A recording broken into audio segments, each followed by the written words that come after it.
Fala, seu ilícito! Fala, sua ilícita! Tudo bem com você? Seja muito bem-vindo, seja muito bem-vinda ao Discursos e Fatos. O meu nome é Davi Rodrigues e no vídeo de hoje falaremos sobre as escalas de trabalho. Será que vai acabar a escala 6-1? O que é melhor? 6-1, 5-2, 4-3? Esses termos caíram para todos os brasileiros de uma hora para outra, mas todo mundo mais ou menos entende o que eles querem dizer. Mais ou menos. Vamos falar agora de uma forma bem detalhada o que esses termos significam e analisar se dá ou se não dá e quais são os entraves para aumentar ou diminuir uma carga horária. No nosso caso, diminuir. É claro, ninguém merece trabalhar numa escala 6-1 que você só vive para o trabalho e não tem tempo para fazer outras coisas. Coisas até às vezes não. Coisas necessárias e às vezes você só tem o domingo para descansar. Então, vamos começar? 6-1. O que é isso? O que é isso? Vamos pegar inicialmente a carga horária normal, assim, da maioria dos brasileiros de 8 horas de trabalho diária. Então, se você fizer 5 vezes 8, 40, 5 dias, dá 40 horas. Qualquer coisa além disso, entre 41 e 48 horas, você está na escala 6-1. No Brasil, nós temos 44 horas. Então, para você transformar ela numa escala 5-2, você trabalha 5 dias e folga 2, você vai ter que tirar 4 horas diárias. E é esse toda essa questão, esse tchan, esse boom que está tendo, é a questão dessas 4 horas, o quanto é que isso vai implicar de orçamento para as empresas, de tributo, de se vai precisar o tamanho do gasto que elas terão a mais, se vai ter repasse para o consumidor, se vai bastar remanejar o horário dos empregados, diminuir diminuir um horário aqui, diminuir outro horário ali, diminuir uma quantidade de pessoa num determinado dia para cobrir o outro horário. A questão é toda essa e os impactos. E aí? Temos alguns estudos sobre isso? Não. Na proposta, até a relatora colocou lá que tinha, não, nós temos, há estudos no mundo. Há estudos no mundo. Há lugares em que funciona a 4-3, há lugares em que funciona a 4-3. Só que tem uma coisa, não foi imposto por lei, não foi na canetada que a coisa se resolveu. E aqui no Brasil estão passando muito essa ilusão de que basta você botar a caneta e que tudo vai se resolver. Como diria, acho que foi Bill Clinton na campanha dele, é economia, idiota. É a economia. Você tem que ver financeiramente como isso vai operar. E temos estudos sobre isso no Brasil? É lógico que não. E como é que eles citam na proposta que há estudos? Realmente há estudos na Islândia, nos países nórdicos ali, Suécia, Finlândia. E aí, qual é a semelhança do Brasil com esses países? Nenhuma, infelizmente, no aspecto de produtividade e de desenvolvimento. E o que impacta? Quais são as duas grandes questões que regem a diminuição da carga horária? Produtividade e uso de tecnologia, desenvolvimento. No caso, seria desenvolvimento intelectual das pessoas. Fazer mais em menos tempo. E aí encontramos os velhos gargalos brasileiros. Segundo o indicador de analfabetismo funcional, o que é analfabetismo funcional, Davi? É a pessoa que reconhece letras, reconhece números, mas ela já não consegue ler textos simples, nem fazer operações matemáticas mais simples. Isso é o analfabetismo funcional. Segundo o indicador nacional de analfabetismo funcional, isso são dados de 2018. 29% da população brasileira é analfabeta funcional. Vamos dizer que tivemos um grande boom de desenvolvimento e agora a gente só tem 25%. Isso é um quarto da população nacional. É muita gente que não consegue ler textos simples e fazer operações matemáticas básicas. Como é que você vai, num passe de mágica, fazer com que essas pessoas produzam muito mais a ponto de poder cortar essas 4 horas e transformar a escala nossa 5 por 2? Ainda bem que são só 4 horas, porque se fossem 8, eu não estou falando que eu sou contra, eu sou a favor da 5-2, de não ter mais a 6-1, porque a pessoa tem que viver, tem que viver para algo além do trabalho, né? Só que nos países em que isso está acontecendo, você tem um aumento de produtividade. E com 25% de analfabetismo funcional, é difícil. E esse é o primeiro ponto, a baixa qualificação do trabalhador brasileiro. E isso impacta. Segundo o... esqueci o nome da... Era Conferência alguma coisa, uma entidade internacional que analisa a produtividade dos trabalhadores.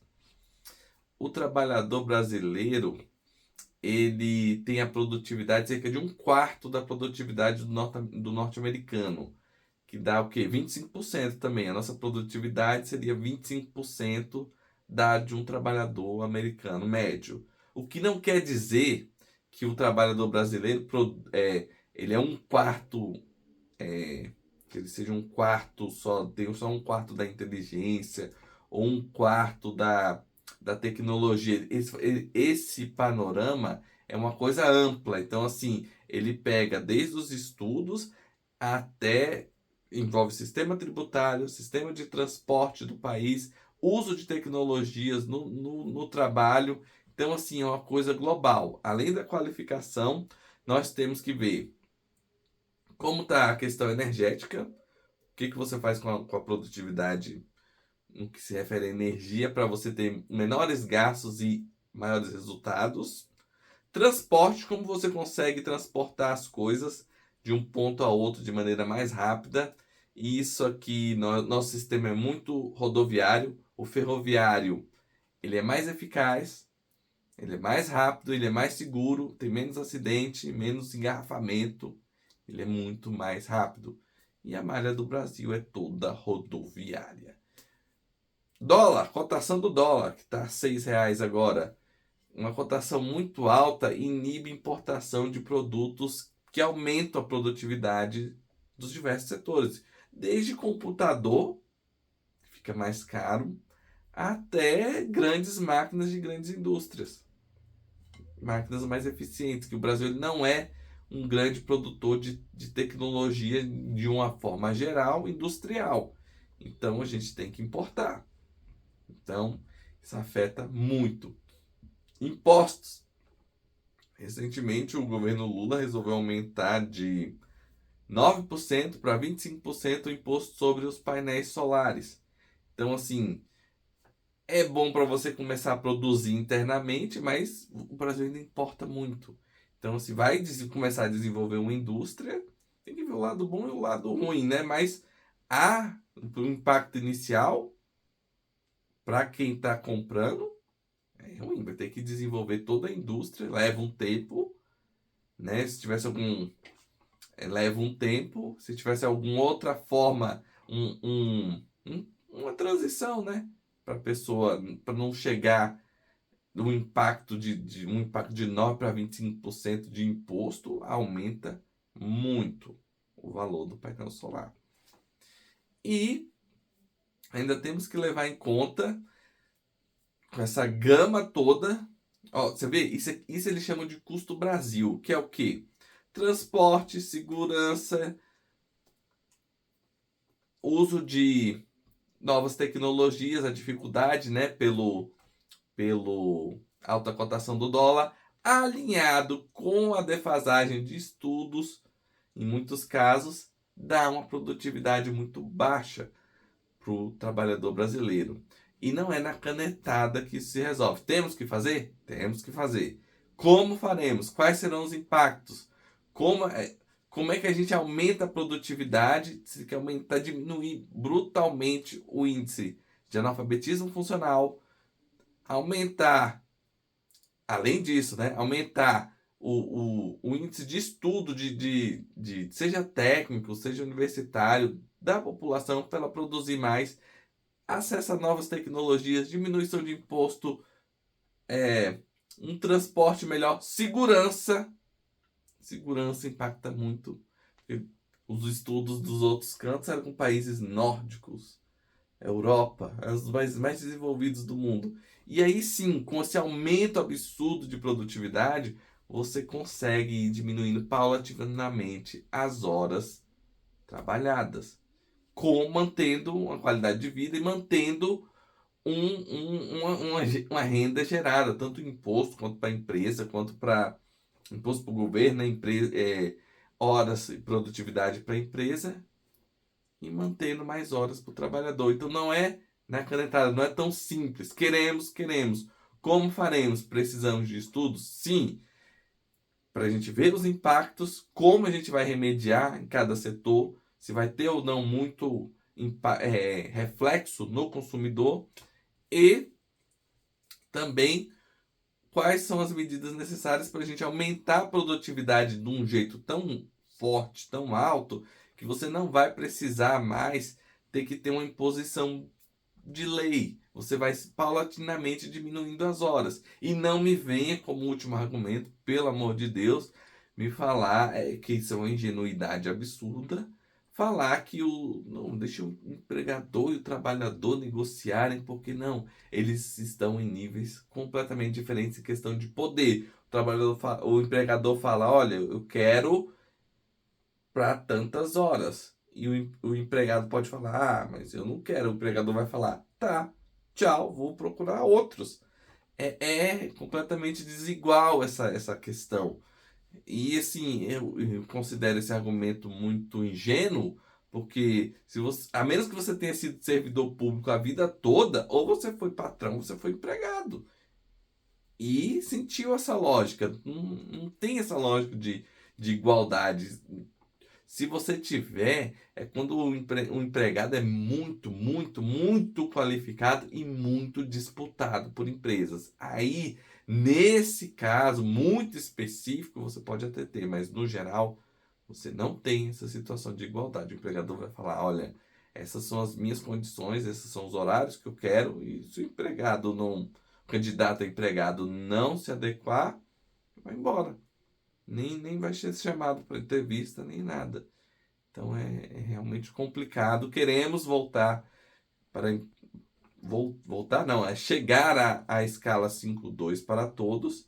São 4 horas e temos que ver, porque no regime brasileiro de 44 horas no máximo, né? O padrão, né? Queremos sim chegar esse patamar de ao menos 40 horas e com aumento de produtividade, com aumento de educação e galgando cada vez menos horas trabalhadas, mantendo a produtividade, mantendo a geração de riqueza e a qualidade de vida caminhar junto. Muito obrigado, até a próxima.